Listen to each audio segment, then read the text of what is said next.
আপনাদের মধ্যে হয়তো অনেকেই জানবেন, আমরা নরমালি যে ইন্দো চাইনিজ ডিশগুলোর সাথে পরিচিত, তার মেন উৎপত্তি কিন্তু কলকাতার এই ট্যাংরা অঞ্চল। তারপর এদিক ওদিক গিয়ে আঞ্চলিকগতভাবে ইনফ্লুয়েন্সে আরও পরিবর্তিত হয়েছে। আজকে একদম ট্যাংরা স্টাইল মাঞ্চুরিয়ান চিকেনের রেসিপি আপনাদের সাথে শেয়ার করছি। ঠিকঠাক স্টেপসগুলো ফলো করে করতে পারলে মাঞ্চুরিয়ান চিকেন খেতে আর ট্যাংরায় অন্তত যেতে হবে না। চলুন তাহলে দেখে নিন রেসিপিটা। এখানে বোনলেস চিকেনের বডি আমি বাইট সাইজ পিসে কেটে নিয়েছি। আপনারা চাইলে থাইয়ের পোর্শনও নিতে পারেন, কোনো অসুবিধা নেই। ম্যারিনেট করতে হবে দুটো স্টেপে। প্রথম স্টেপে দিয়ে দিচ্ছি নুন হাফ টিস্পুন, গোলমরিচের গুঁড়ো হাফ টিস্পুন, আদা রসুন বাটা 1 টেবিল স্পুন। এখানে কিন্তু আদার পরিমাণটা রসুনের তুলনায় একটু বেশি নেওয়া আছে।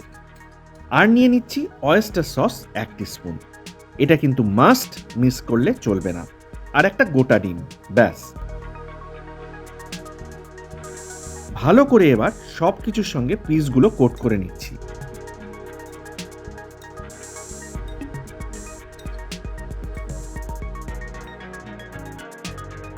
আর ছেড়ে দিচ্ছি মোটামুটি এই আধ ঘন্টা ম্যারিনেশনের জন্য। আধ ঘন্টা পর সেকেন্ড স্টেপে দিয়ে দিচ্ছি জাস্ট 1.5 টেবিল স্পুন কর্নফ্লাওয়ার। আশা করি ব্যাপারটা আপনাদের কাছে ক্লিয়ার হয়েছে। এটাও ভালো করে মাখিয়ে নিচ্ছি, আর এটা রাখার আর কিন্তু প্রয়োজন নেই।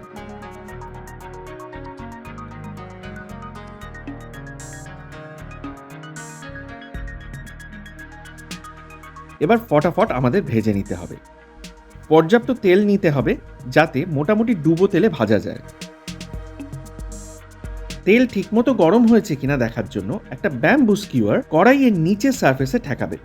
যদি দেখেন এরকম বুদবুদ কাটছে, বুঝবেন তেল গরম হয়ে গেছে। এবার একটা একটা করে চিকেনের পিস কোটিং সমেত একটু গ্যাপ দিয়ে তেলে ছাড়তে থাকবেন। মিডিয়াম টু হাইতে রাখবেন ফ্লেমটা এই সময়, আদারওয়াইজ তেল সোক করবে বেশি আর পিসগুলো ড্রাই মতো হয়ে যাবে। উল্টে পাল্টে ভাজতে হবে, আর লাইট গোল্ডেন ব্রাউন রং ধরা অবধি কিন্তু ভাজতে হবে। তবেই কিন্তু জুসি থাকবে পিসগুলো, বেশি ভাজার একদম প্রয়োজন নেই। সবকটা পিস একইভাবে ভেজে তুলে সরিয়ে রাখলাম।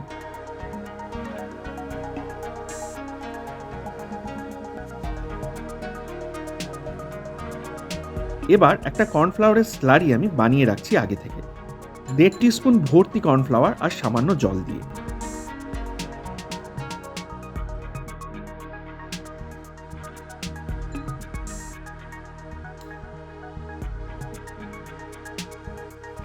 একটা সস মিক্সচার বানাতে হবে। এবার নিয়ে নিচ্ছি 1 টিস্পুন ভিনিগার, 3 টিস্পুন মতো সয়া সস,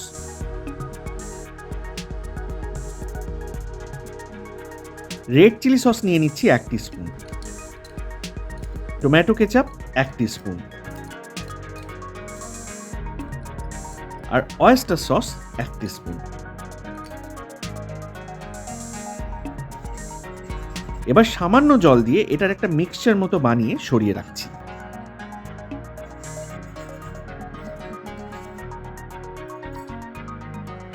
একটা ওক বা কড়াইতে এবার 3 থেকে 4 টেবিল স্পুন মতো সাদা তেল আমি গরম করে নিচ্ছি। প্রথমেই দিয়ে দেবো 1 টেবিল স্পুন ভর্তি ফাইন করে কুচোনো রসুন, আর 1 টেবিল স্পুনের থেকে একটু কম ফাইন করে কুচোনো আদা। এই দুটোই কিন্তু সব থেকে ইম্পর্টেন্ট ইনগ্রিডিয়েন্ট এই মাঞ্চুরিয়ান চিকেনের জন্য। দুটোই কতটা ফাইন করে কুচোনো হয়েছে বুঝতেই পারছেন। এই রকমই ফাইন কিন্তু করতে হবে। 30 থেকে 40 সেকেন্ড মতো নেড়ে নেব, আর তারপর দিয়ে দেবো ফাইন করে কুচোনো একটা ছোট পেঁয়াজ। পেঁয়াজটা জাস্ট সোয়েট করে নিতে হবে, আর বেশি ভাজা কিন্তু একদম নয়।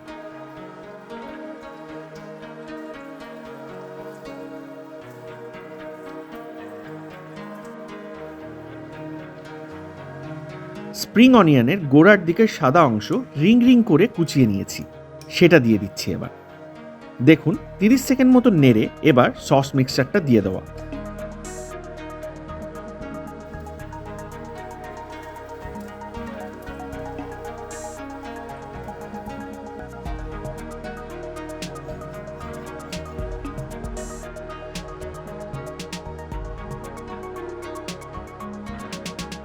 এটাও 30 সেকেন্ড মতো নেড়ে নিতে হবে।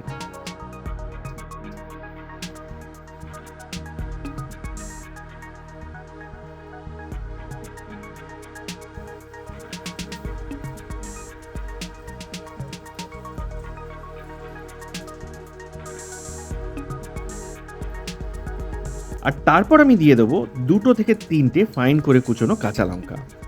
কাঁচা লঙ্কাটাও কতটা কুচোনো সেটা বুঝতে পারছেন। সামান্য নেড়ে নুনটা অ্যাডজাস্ট করে নিতে হবে।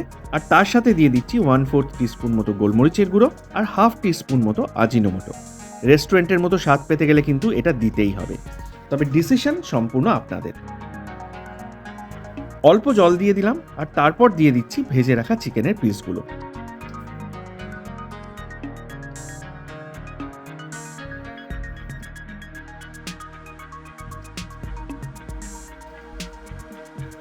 মিডিয়াম টু হাই ফ্লেমে এবার নাড়তে হবে 30 থেকে 40 সেকেন্ড।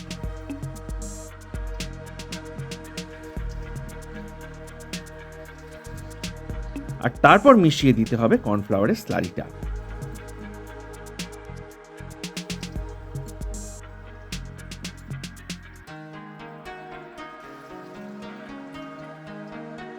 দেখবেন কিছুক্ষণের মধ্যে গ্রেভিটা ফুটে ঘন হয়ে সুন্দর একটা কনসিস্টেন্সি রিচ করে যাবে।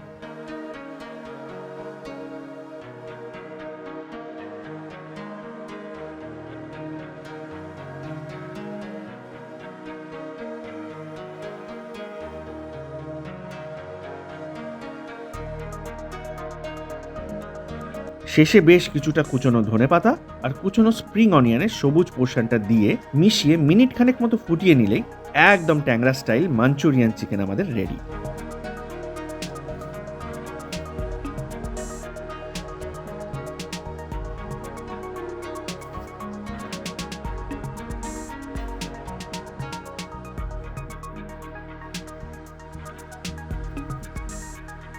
একদম গরমাগরম খান, সাথে ফ্রাইড রাইস, নুডলস, যা ইচ্ছা।